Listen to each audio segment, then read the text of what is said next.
ሰላም ውድ የፈጠነ ሚዲያ ቤተሰቦች፣ በዛሬው ወቅታዊ ጉዳዮቻችን የቀድሞ የናይጄሪያ ፕሬዝዳንት ኦባሳንጆ በመቀሌ ምን ገጠማቸው፣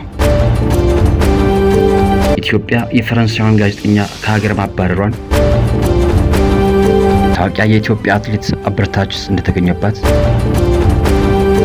የጀግናው አትሌታችንን 44ኛ ዓመት ልደት በዓል እንቃኛለን። አብራችን ቆዩ።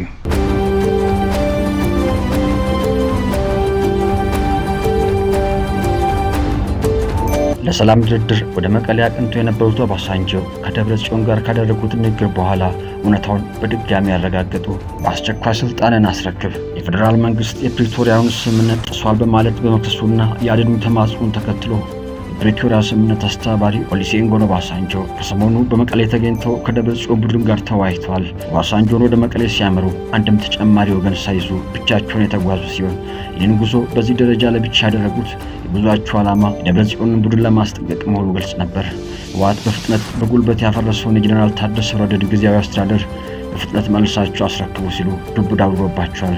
የፕሪቶሪያውን ስምምነት በመጣስ በትግራይ ወጣቶች ላይ የግዳጅ ውትድርና እያካሄደ መሆኑን ገልጿል። ኦባሳንጆ ክልሉ ወደ ጨለማ ስርዓት እየቀየረው ያለው ይህን አካሄድ የኢትዮጵያ መዳከም ለሚመኙ የውጭ ኃይሎች ይህንን መሳካት መሆኑን በምሬት አስታውቋል። በመቀጠልም በፕሪቶሪያው ስምምነት መሰረት እነኚህን ተግባራት በአፋጣኝ ፈጽሙ አሏቸው። ለህወሓት እነኚህም እንደ ማስጠንቀቂያና እንደ ቅድመ ሀሳብ ተቀምጡላቸው። ከሻዕቢያ ጋር ያላችሁን ግንኙነት ሙሉ በሙሉ አቋርጡ፣ ከኤርትራ ጋር ያላችሁን ምስጢራዊ ትስስር አቋርጡ፣ ፊታችሁን ወደ ሀገሪቱ ህገ መንግስት መልሱ፣ በሱዳን ያስቀመጣችሁትንም ሰራዊት በአስቸኳይ አውጡ ሲሉ ድብዳ አድርጎባቸዋል። ኢትዮጵያ ፈረንሳይቷን ጋዜጠኛ ከሀገር አስወጣች። ላካርዋ በተሰኘ ጋዜጣ ላይ የምትሰራው አንዲት ፈረንሳዊት ጋዜጠኛ ከኢትዮጵያ መባረሯን ድርጅቷ የፈረንሳይ ዜና አገልግሎት አጃንስ ፍራንስ ፕሬስ ዘግቧል። ዜና አገልግሎቱ እንደገለጸው ኢትዮጵያ በገለልተኛ ሚዲያዎች ላይ የምትወስደውን እርምጃ አጠናክራ ቀጥላለች። የ30 ዓመቷ ፈረንሳይቷ ጋዜጠኛ አውጉስቲን ፓሲሊ ከጎርጎሮሳውያን 2013 ጀምሮ የኢትዮጵያ ዘጋቢ ሆና እያገለገለች ነበር። እንደ ፈረንሳዊ የዜና አገልግሎት ጋዜጠኛ አውጉስቲን የተባረረችበት ምክንያት ግልጽ የሆነ ምክንያት አልተቀመጠም። የጋዜጣው የውጭ ጉዳይ አዘጋጅ ለአጃንስ ፍራንስ ፕሬስ እንደገለጸው ግን ለመረዳት የማይቻልና በፕሬስ ነጻነት ላይ የተሰነዘረ ጥቃት ነው ብለው ገልጸውታል። የቀድሞ የሁለት ጊዜ ዓለም ሻምፒዮና ኢትዮጵያዊቷ ጉዳፍ ጸጋዬ ከውድድር በፊትና በኋላ በተደረገ ምርመራ እንደተገኘባት ካመነች በኋላ የ4 ወራት እገዳ ተጣለባት።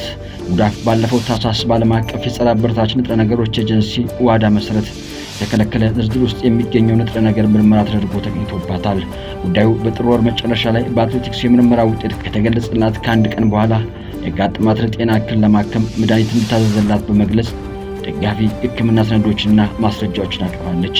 በጉዳዩ ላይ በማህበራዊ ሚዲያ ምላሽ ሰጠችው ጉዳፍ ጸጋዬ እንዲህ ብላለች። ወቅታዊ መረጃ ለማካፈል እወዳለሁኝ። በሐኪም ትዕዛዝ መሰረት የወሊድ አቅሜን ለማሻሻል ኤትሮዞል የተባለውን ማማያ መድኃኒት ወስጄ ነበረ። ይህንን መድኃኒት በወሰድኩበት ጊዜ ማንኛውም አይነት የስፖርት ልምምድና ውድድሩ ሙሉ በሙሉ አቁሜ ነበር። መድኃኒቱን ከተጠቀምኩኝ በኋላ ምንም አይነት ልምምድ ሰርቼ አላውቅም። ወደ ውድድርም አልተመለስኩም። የሚሰረዝብኝም ውጤት የለኝም፣ ምክንያቱም በምንም በሩጫ ውስጥ አልነበርኩምና። በአሁኑ ወቅት እርግዝናዬ በጥሩ ሁኔታ ላይ ይገኛል። ሙሉ ትኩረቴም በጤናማ የእናትነት ጊዜ ላይ አድርጌያለሁኝ። ልጅ ከወለድኩ በኋላ በጥሩ ጤንነትና በጠንካራ ዝግጅት ወደምወደው ስፖርት ለመመለስ ተስፋ አድርጋለሁ። ለሰጣችሁኝ ፍቅር ለአትሌቲክስ አፍቃሪያን በሙሉ አመሰግናለሁ የሚል መልእክቱን አስተላልፋለች። በተያያዘ ስፖርት ዜና ዛሬ የአትሌት ቀነኒሳ በቀለ ልደት ነው። የሙገር ክለብ አትሌት ኦሎምፒያን በኢንተርናሽናል ደረጃ 202 ውድድሮችን አድርጓል። በተደጋጋሚ 5000 ሜትርን ከ56 ጊዜ በላይ ሮጦታል።